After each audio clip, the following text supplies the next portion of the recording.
Good morning. This morning, in a sermon entitled The Double Waiting, I want to look at a very, very common story, the story of Noah. The Noah and the flood, it's a story that all of us know, and it's a story that many cultures know about.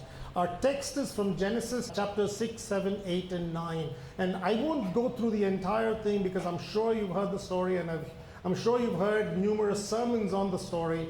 But I want to pick out certain verses and look at the story of Noah. In this sermon, I want to tie three threads. One is the title itself, the double waiting, that is one thread. The second thread is about the character of Noah. And the third thread is about the flood itself. And so I want to tie those three threads, and hopefully by the end of the sermon, all those three threads would be tied up. Now, before we look into the passage or the story of Noah, let's look at the background of the story. Now, when we think about the Old Testament, what we primarily think of are the Israelites.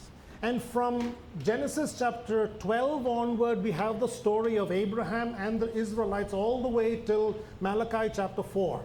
So the majority of what we think is the Old Testament is the story of the Israelites. But we also, when we think about the Old Testament, we think about the story of the creation story.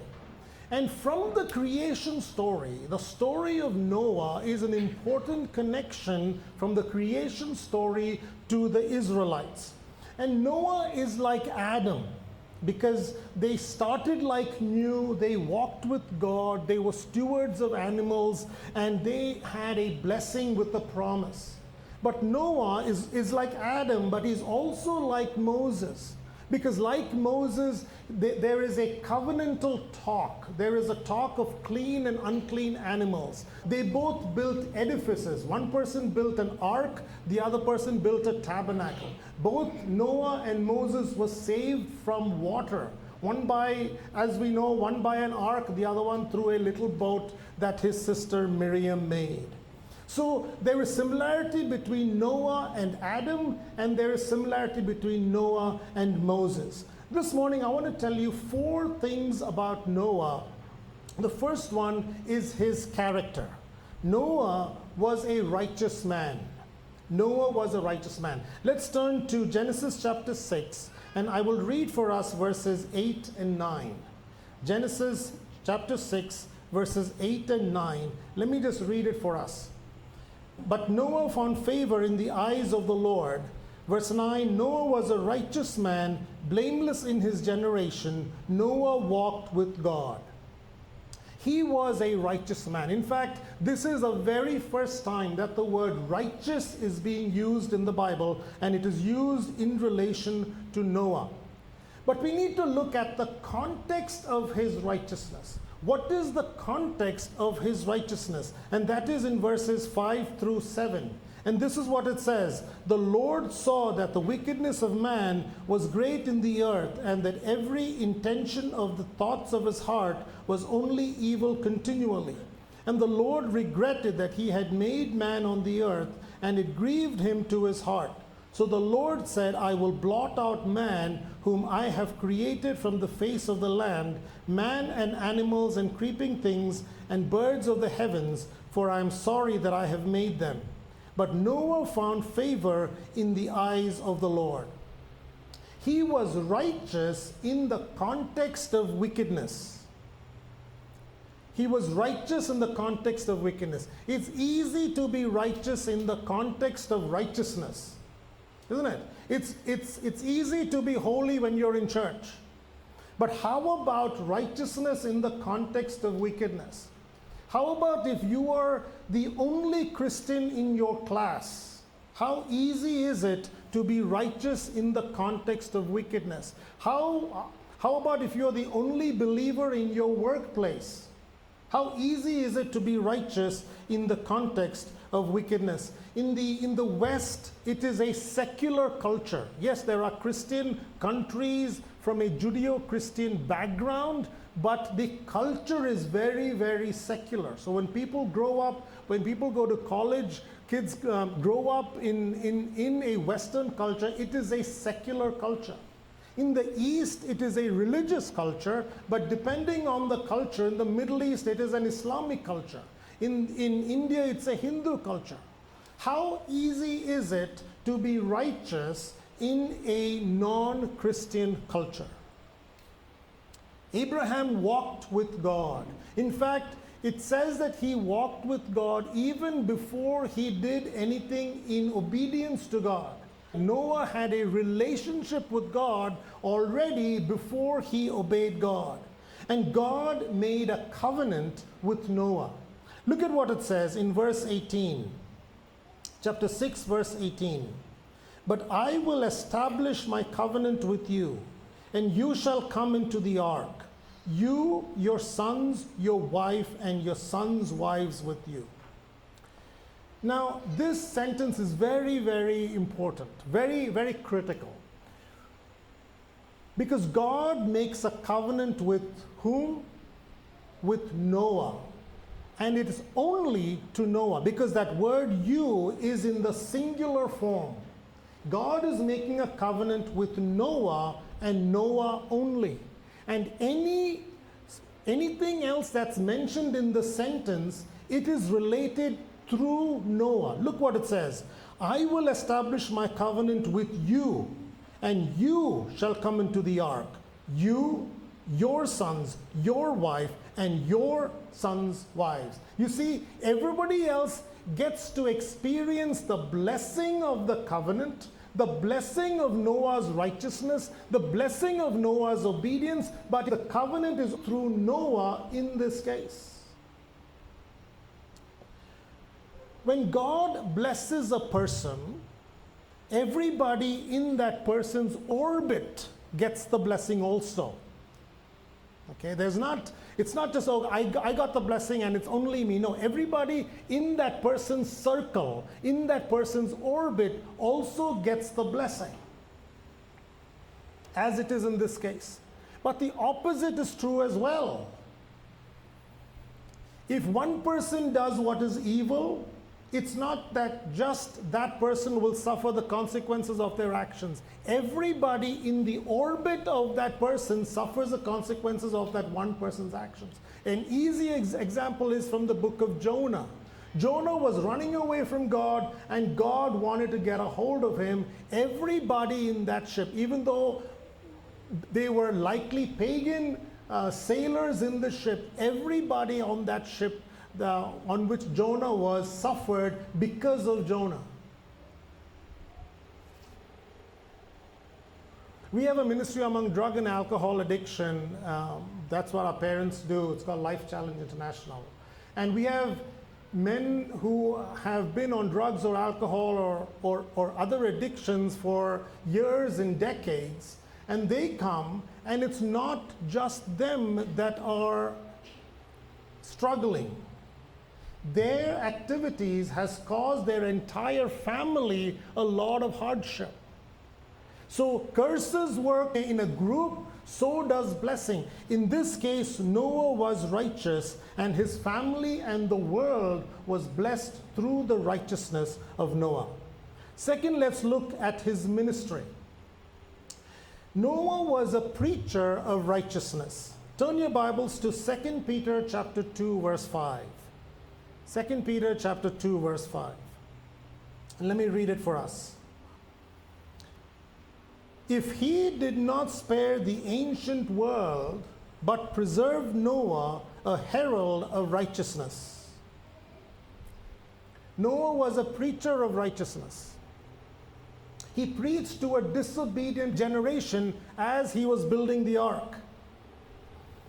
One of the Jewish historians by the name of Josephus, in his book, The Antiquities of the Jews, writes that Noah was afraid for his life, so he fled the country.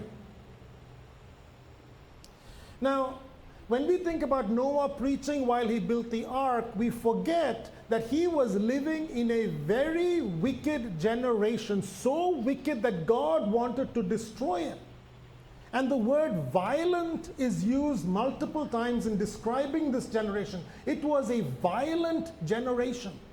And it was in that generation that Noah was preaching. It's not like preaching in the US or in neutral cultures. It is like preaching in North Korea or Iran, where they are not going to take the message easily.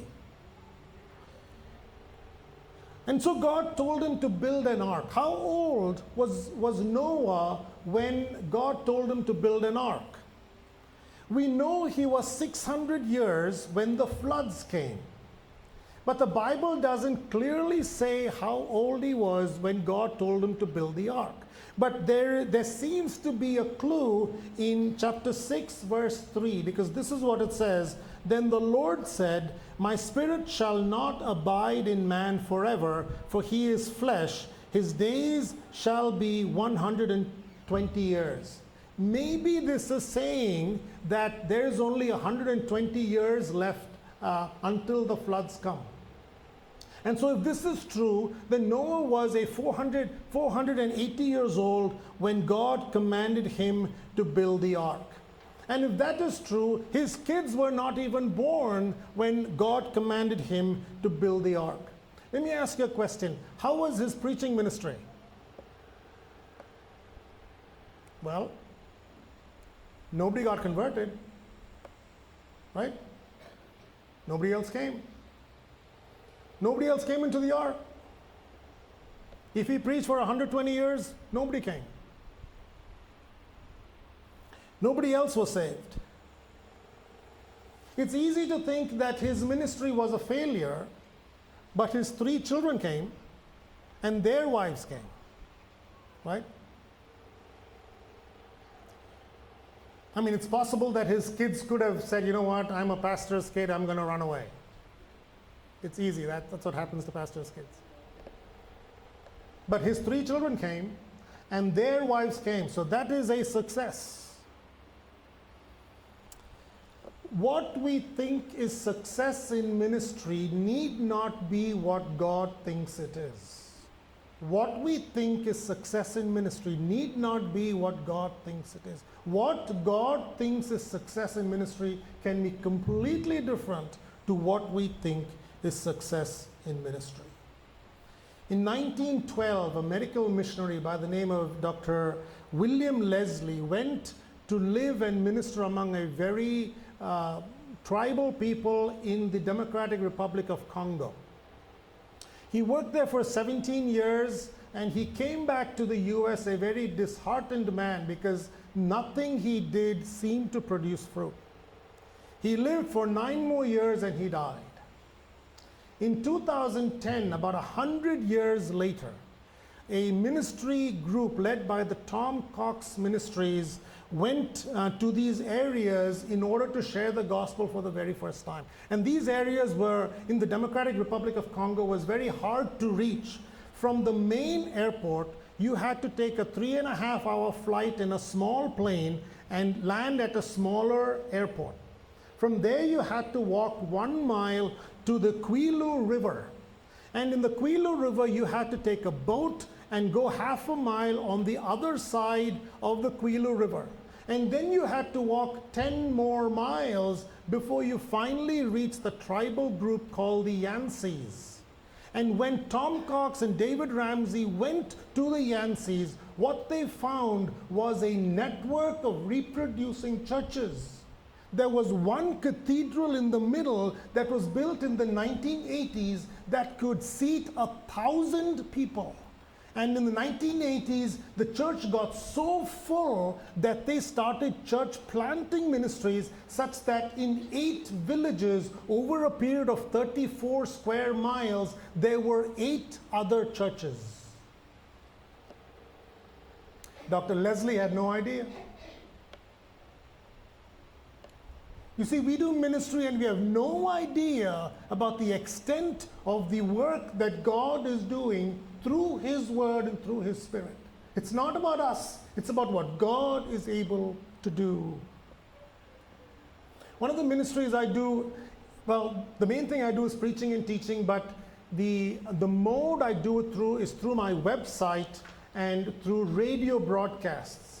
So every weekend, 5 radio broadcasts go to 65 countries with my sermons. And I have no idea what's going where. And every 2, 3 months, I get a bunch of letters from people in Ghana and Nigeria and Malaysia and Cameroon and Kenya saying that they listen to the sermon. What we think is success in ministry need not be what God thinks is success in ministry. Third, let's look at his obedience. We looked at his character, we looked at his ministry. Third, let's look at his obedience. God asked him to build an ark. And that is in chapter 6, verse 14. It says, "Make yourself an ark of gopher wood. Make rooms in the ark and cover it inside and out with pitch. This is how you are to make it. The length of the ark, 300 cubits, its breadth 50 cubits, and its height 30 cubits. Now these measurements are in cubits, and those days they didn't have a tape measure, so they used what they had, and a cubit is from the tip of your fingers to the tip of your elbow, and that is a cubit. And the word ark is an Egyptian term that means a box or a chest or a coffin. So likely it was just a rectangular box that he built. And God gives very specific directions. And we're not going to read it, but he gives very specific directions on how the ark should be, including the window and the shading and so on. And these very specific directions show the careful obedience by Noah. Peter, in the verse that we read, talked about his preaching, but the writer of Hebrews, in writing about Noah, talks about his faith. Let's just read the verse about Noah's faith in Hebrews chapter 11, verse 7. Hebrews chapter 11, verse 7. Let me read it for us. "By faith Noah, being warned by God concerning events as yet unseen, in reverent fear constructed an ark for the saving of his household. By this he condemned the world and became an heir of the righteousness that comes from faith." How did Noah exhibit faith in building the ark? How did Noah exhibit faith in building the ark? Because that's what the writer of Hebrews says, that he had faith. Let me give you two ways by which Noah had faith in building the ark. First is that he built it on dry land. It is ridiculous to build an ark on dry land with no sea nearby. And it is a huge construction. A few years ago, a man by the name of Ken Ham, in a state in the US called Kentucky, built a life-size model of the ark. So last year we drove down to it from Maryland, and I've got a picture for you of the ark. This is the life-size model of the ark. It is a large structure. And you go inside, it's got 3 tiers in it, and he built it exactly however he thought that Noah would have built it. 3 tiers in it, and he had animal cages for all kinds of animals with the animal model inside those cages. He had space for the 3 families, he had space for food storage, but the bottom line is this is a large structure. And so Noah is building this large structure in the middle of the land. From historical and archaeological findings, we know that Noah lived in this region called Shuruppak, which is in southern Iraq. And this region is surrounded by 2 rivers, the Tigris and the Euphrates. The Tigris and the Euphrates are on 2 sides of where Noah would have lived. Neither of these 2 rivers are deep enough to hold this ark. So when Noah builds the ark, it is a completely ridiculous proposition if there is no flood. The only way the ark would make any sense whatsoever is if a flood came. And there you see the faith of Noah. God tells Noah to build an ark, and he goes ahead and he builds this humongous structure, knowing that God has to come through. Interestingly, in the directions that God gave to build the ark, there is no rudder. There is no navigation system in the ark. What is Noah supposed to do? He's building a boat with no navigation. What does he think he's going to do? He's going to do nothing, because he's going to sit in the ark and trust God to navigate the ship. The second way by which he had faith in building the ark is that it took a long time to build. It's such a large structure, it took a long time to build. Let's say that it didn't take 120 years, it took most of the 120 years. It still took a very long time for Noah to build the ark. And the faith of Noah is in the waiting. The faith of Noah is in the waiting. If God tells us to do a one-day project, no problem, isn't it? We can do a quick one-day project. God says, okay, go to this place and do this particular task for one day. No problem. But what if God gives you a 100-year-old task? You see? After 10 years, you start to wonder, man, I built the bottom of this boat. Is a flood really going to come? And he's living in a group of wicked, violent people. What if God gives you a 100-year-old project? You see? The faith is in the waiting. It's one thing to wait, but what is even harder is to obey God while we are waiting. We can wait and be grumpy about it. We can wait and be crabby about it. We can wait and be sullen about it. But to wait and to obey God at the same time is one of the hardest things a Christian is called to do. In fact, every Christian, I promise you, every single one of us is called to wait. There is no Christian life without waiting. But in the waiting, to obey God the way He said is one of the hardest things to do. Maybe there's somebody now who's waiting for an answer. Maybe there's a prodigal child that you're waiting to see redeemed again. Maybe there's an unbelieving family member that you want to see come to know Jesus. Maybe you've lost your job and you're waiting for a job. Maybe you're still struggling with the sin that you've struggled with for the last 20 years. And you're waiting for God to change you. It's hard to wait. It's harder to wait and obey God at the same time. We looked at the character of Noah. We looked at his ministry. We looked at his obedience. Fourthly and finally, let's look at the rescue of Noah. So God gives Noah 7 days to pack your bags and get everything ready and get in the boat and get settled down. And once that happens, God shuts the door and everything opens up. Let's read chapter 7, verse 11. Genesis 7, verse 11, it says, "In the 600th year of Noah's life, in the 2nd month, on the 17th day of the month, on that day, all the foundations of the great deep burst forth, and the windows of the heavens were opened." So there was land.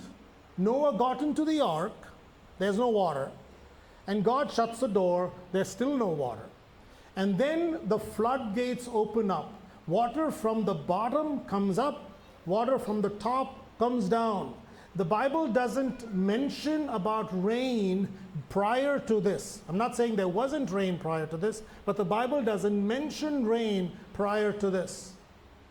So the floodgates open up from the top, floodgates from the bottom, and water, and it rains for about 40 days. Well, it rains for 40 days. Now this is a reversal of creation, isn't it? At creation, Genesis chapter 1 verse 2, in the beginning God created the heavens and the earth was void and formless, and darkness covered the surface of the deep, and the Spirit of God hovered over the waters. And then God said, let there be light, and then a couple of steps later, God said, let there be dry land, and dry land came up from the water. Now the opposite is happening, where the dry land is sinking down and water is covering over the water. It was a reversal of creation. And when the water settles down after a period of 150 days, it is kind of like a recreation. There was water, and then the land came up from the water, and the animals were reintroduced into the land, just like at creation. And the same command that was given to Adam is also given to Noah to show the similarity in the recreation. He said, go, be fruitful, and multiply. Throughout the centuries, questions have been raised about the validity of the global flood account.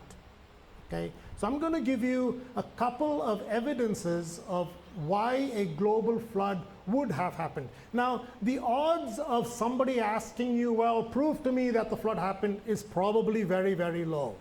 But the reason why I'm giving you this evidence is so that we can trust in the credibility of the Bible to be coherent to actual reality. Okay, so let me give you two evidences for a global flood. I say global flood because one of the arguments that people have made is that, well, there need not have been a global flood. Maybe it was just a local flood that happened around the region of Noah. And so there was a local flood, Noah went up in the boat, but there wasn't really a global flood. Let me give you two evidences as to show that there is more likely than not that there was a global flood. First is a cultural evidence. The cultural evidence. The flood story is a folklore in cultures, in various different cultures across the world that have no relationship with one another. There is a flood story in almost every culture. And these cultures don't have any relationship with one another. Then you may ask me, well, is there a flood story in the Indian culture? Is there a flood story in Hinduism? Absolutely. In the Vedas, in the Mahabharata, in one of the Puranas called as the Matsya Purana, there is a man by the name of Manu who's known as the ancestor of all human beings. And a fish called Matsya comes and talks to Manu and tells him there's going to be a huge flood coming, so you need to build a boat. And so Manu goes and builds a boat, and he gets the seed of all kinds of plants, and he gets all kinds of animals into his boat. He gets his family, and he also gets 7 gurus, 7 sages into his boat. A flood comes. And then as the Matsya Purana says, that there is this little fish who is a manifestation of Vishnu. This Matsya becomes a big fish. And Manu holds on to the fish and survives the flood. And once the water settles down, the boat is opened up, and Manu and his family and the 7 gurus and all the animals come out and repopulate the earth. You see how similar it is to the flood story in the Bible. Almost every culture has a flood story. How did that happen? Cultures that have no relationship with one another, the most likely explanation is that they all came from a common source and there was actually a global flood. The second evidence that I want to give you is what is called as geological evidence. Geological evidence. And in this, I'll quickly go through 4 different geological evidences. The first one are animal fossils. Animal fossils.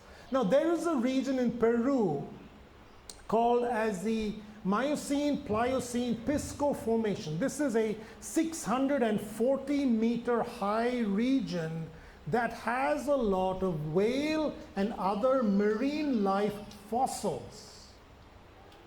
A lot of fossils. of whales, dolphins, birds, crocodiles, and giant sloths.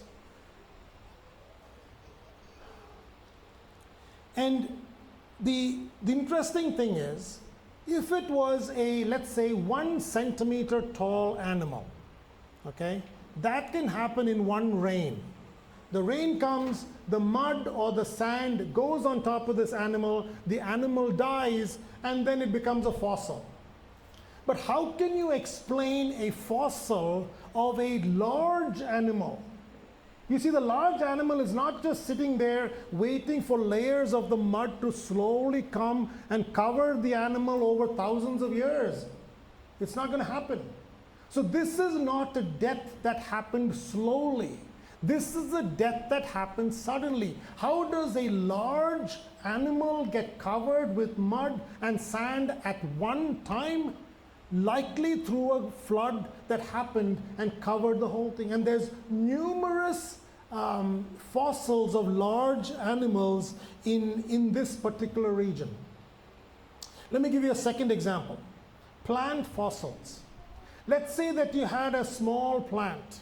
In my home, I've got a curry leaf. I plant a curry leaf in a pot. It's about 6 feet long, and I use that to make curry, obviously. So if that plant fell down, okay, if that plant fell down, it's, you know, the trunk of it is about this thick. If that branch fell down, and a flood or a heavy rain came and covered it, sure, you can get a plant fossil out of 1 or 2 rains. But what if the trunk of a plant is very, very tall? The same argument, because a dead tree, if it's a very tall dead tree, is not going to stay as a tree over thousands of years. It's going to rot away. The only explanation for a tall tree to become a fossil is if there is a sudden flow of mud or sand covering it. Not only are there trees that are tall in their breadth, there are a lot of vertical trees whose fossils have been seen across several rock layers. And this is seen in the eastern United States, in eastern Canada, England, France, Germany, and Australia. Over multiple countries, you have vertical plant fossils. The only way this can happen is if there was a sudden flood and a slow withdrawal causing multiple layers of rock to be formed. A third geological evidence I want to give you is what is called as intercontinental sedimentary rock layers. Now, about 10 years ago, I went to this state in the US called Utah. It's a desert state with no sea nearby. I went there for 1 week specifically to study about geology, and specifically about flood geology. I wanted to know how the rocks would change if there was a global flood. And so I went, we studied, there was a group of about 100 people. We studied theory, we studied about rocks and rock layers for about 3 days. And then we went to what is a deep valley in the rocks called the Grand Canyon. We went to the bottom of the Grand Canyon and we went and studied the rocks that were there, and we were able to identify many of the layers that were there. And let me talk about 2 of these layers. One is called as the Hermit Shale layer, which is a dark red layer. And then there is on top of that is the Coconino sandstone deposits.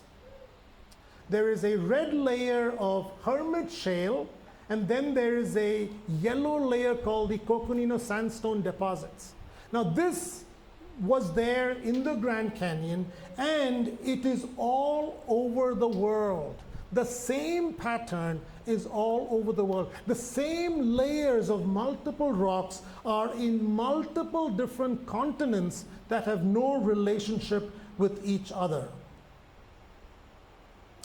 Fourth evidence I want to give you is what is called as misplaced marine fossils.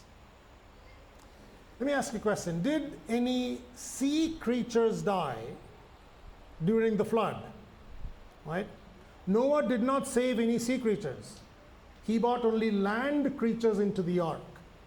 He expected the sea creatures to survive in the water.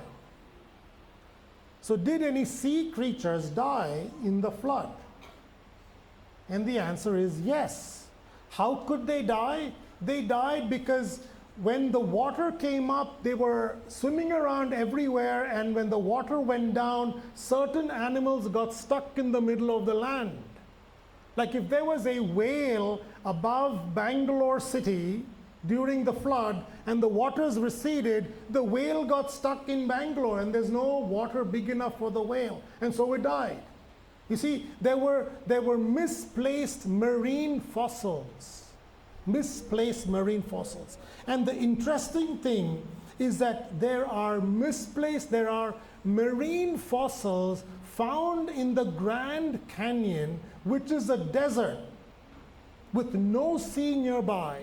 There are marine fossils found in the Himalayas. How did marine fossils, sea creatures, die on top of the Himalayas? There are many explanations, but the one explanation that connects all these pieces together seems to be that there was a global flood and everything was covered by water. In Genesis chapter 8, verse 4, and on the 17th day of the 7th month, the ark came to rest on the mountains of Ararat. This is a place called Durupinar site. The mountains of Ararat are in eastern Turkey. If you remember, where did Noah start off from? He started off from southern Iraq, isn't it? We forget that Noah went up, his boat went up, and it just drifted along.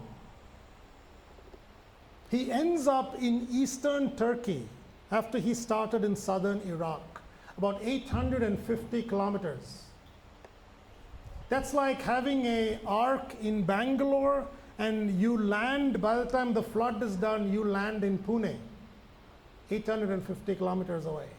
Or if you're in Paris, if you're in Paris, you get into the ark in Paris and you end up in Milan, Italy.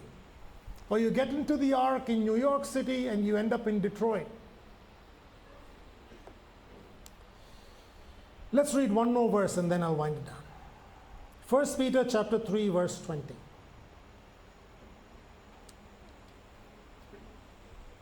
Because they formerly did not obey, when God's patience waited in the days of Noah, while the ark was being prepared, in which a few, that is 8 persons, were brought safely through water.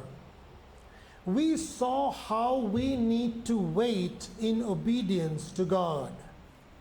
God also waited. God also waited to send the flood. In fact, after Adam and Eve sinned, he could have sent the flood.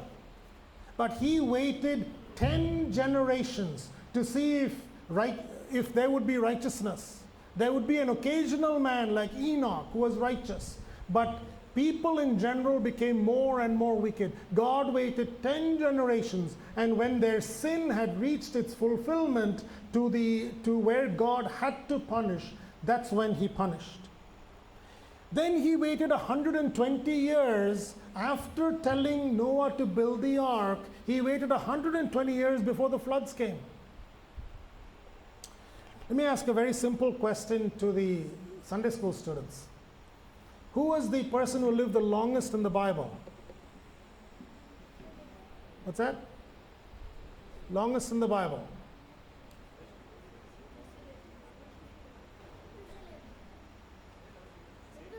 Methuselah, yes, Methuselah. How long did he live?